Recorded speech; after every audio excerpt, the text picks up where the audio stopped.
आत्मसमर्पण के बाद भी चली गोलियां। बिलौटी एनकाउंटर ने खड़े किए कई सवाल। पुलिस का दावा और ग्रामीणों के आरोप आमने सामने। क्या कानून की चौखट पर होगी मुठभेड़ की निष्पक्ष पड़ताल या फिर सच दफन हो जाएगा सरकारी फाइलों में। नमस्कार, मैं विजय तिवारी, आप देख रहे हैं न्यूज बीन। भोजपुर जिले के शाहपुर थाना क्षेत्र के बिलौटी गांव में हुई पुलिस मुठभेड़ अब सिर्फ एक एनकाउंटर नहीं बल्कि पुलिसिया कार्यप्रणाली पर बल प्रयोग की वैधता और कानून के राज पर गंभीर सवाल बनकर खड़ी हो गई है।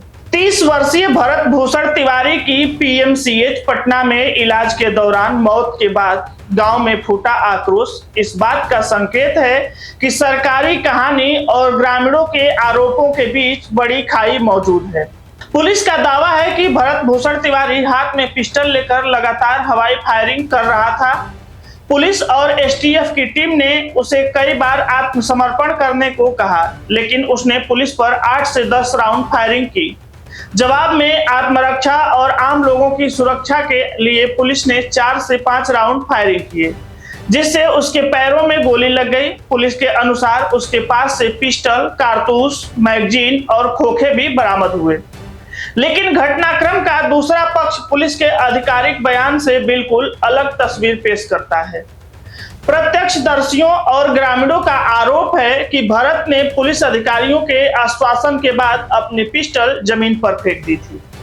फेसबुक लाइव के दौरान भी वह पुलिस से बातचीत करता दिखाई दे रहा था। सवाल यह उठता है कि यदि उसने वास्तव में हथियार छोड़ दिया था तो फिर ऐसी कौन सी परिस्थिति बनी कि पुलिस को गोली चलानी पड़ी। क्या उसे बिना गोली चलाए काबू करने की कोई दूसरी रणनीति नहीं अपनाई जा सकती थी। पुलिस का कहना है कि जैसे ही जवान उसे पकड़ने आगे बढ़े, उसने दोबारा पिस्टल उठाने की कोशिश की। इसी आधार पर जवाबी फायरिंग की गई, लेकिन इस दावे की निष्पक्ष पुष्टि अभी तक सार्वजनिक नहीं हो पाई। यदि पूरी घटना फेसबुक लाइव और पुलिस की मौजूदगी में हुई है तो क्या उन सभी वीडियो और डिजिटल साक्ष्यों को सार्वजनिक किया जाएगा। क्या यही वीडियो इस पूरे मामले की सबसे बड़ी गवाही बन सकती है। और भी बड़ा सवाल पुलिस के पहले दिन के रुख को लेकर उठ रहा है। वायरल वीडियो सामने आने के बाद पुलिस ने कहा था कि युवक की मानसिक स्थिति ठीक नहीं है और उसे गिरफ्तार कर इलाज कराया जाएगा। यदि पुलिस स्वयं उसे मानसिक रूप से अस्वस्थ मान रही थी तो अगले ही दिन उसी व्यक्ति के खिलाफ घातक बल प्रयोग क्यों करना पड़ा। क्या मानसिक रूप से अस्थिर व्यक्ति से निपटने के लिए विशेष प्रोटोकॉल का पालन किया गया था। पोस्टमार्टम मजिस्ट्रेट की निगरानी में और मेडिकल बोर्ड से जरूर कराया गया है, लेकिन इससे सभी सवाल खत्म नहीं हो जाते हैं। भरत के दोनों पैरों और जांघ में 4 गोलियां लगना भी चर्चा का विषय बना हुआ है। क्या परिस्थितियां वास्तव में इतनी गंभीर थी कि इतनी फायरिंग अपरिहार्य हो गई थी, या फिर कहीं पुलिस की रणनीति पर पुनर्विचार की जरूरत है। गुरुवार को 100 गांव पहुंचते ही आक्रोशित ग्रामीणों ने आरा बक्सर 4 लेन को जाम कर दिया। उनका सीधा आरोप है कि आत्मसमर्पण के बाद भी भरत को गोली मारी गई। सड़क जाम हटाने पहुंची पुलिस और प्रदर्शनकारियों के बीच नोकझोंक हुई, ईंट पत्थर चले और लाठीचार्ज की भी बात सामने आई। इस पूरे मामले ने कानून व्यवस्था का नया संकट खड़ा कर दिया है। यह भी उल्लेखनीय है कि एक दिन पहले वायरल वीडियो में पुलिस ने असाधारण संयम दिखाया। भरत खुलेआम पिस्टल लहराता रहा, पुलिस को धमकाता रहा और उसकी मां बीच बचाव करती रही। ऐसे में सवाल यह है कि 24 घंटे के भीतर हालात इतने क्यों बदल गए कि नतीजा मौत पर जाकर खत्म हुआ।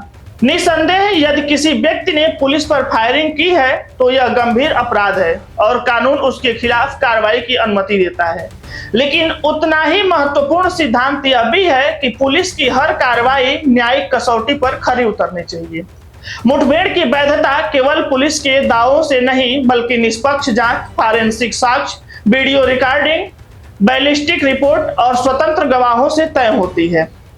बिलौटी मुठभेड़ अब केवल एक आपराधिक और पुलिस के बीच हुई कार्रवाई का मामला नहीं रह गया है। यह उस सवाल का भी परीक्षण है कि क्या कानून के शासन में हर मुठभेड़ पारदर्शिता और जवाबदेही की कसौटी पर परखी जाएगी, या फिर सच सरकारी फाइलों और आरोपों प्रत्यारोपों के बीच कहीं दबकर रह जाएगा। यह मुठभेड़ की कार्रवाइयां जो सरकार के निर्देशन पे हो रही हैं, ये भाजपा शासित प्रदेशों में हो रही हैं। अपराधी बताए जाने वाले लोगों के ऊपर की जा रही है। लेकिन क्या उन लोगों को गिरफ्तार नहीं किया जा सकता है? क्या उनको जीने का अधिकार नहीं है? क्या इन मुठभेड़ों में मानवाधिकार का पालन होता है? ये सबसे बड़ा सवाल है। पहले उत्तर प्रदेश में मुठभेड़ होते थे, अब बिहार में हो रहे हैं, बंगाल में होंगे और अन्य भाजपा शासित राज्यों में होंगे। लेकिन क्या उन लोगों को जीने का अधिकार नहीं है? आतंकवादी और माओवादी आत्मसमर्पण करते हैं तो उनको सरकारी नौकरी मिलती है, भरे मंचों से उनको सम्मान दिया जाता है। लेकिन जो समाज सेवी हैं भरत भूषण तिवारी की तरह, वो इन मुद्दों को उठाते हैं तो उनका एनकाउंटर होता है और एनकाउंटर के बाद उनको मौत तक पहुंचा दिया जाता है। यह इस पूरे कानून व्यवस्था पर सवाल है। यह पूरी रिपोर्ट आप देख रहे हैं न्यूज़बिन पर। इस खबर को लेकर आपका क्या मत है, कमेंट सेक्शन में जरूर बताएं। वीडियो पसंद आए तो लाइक करें, शेयर करें।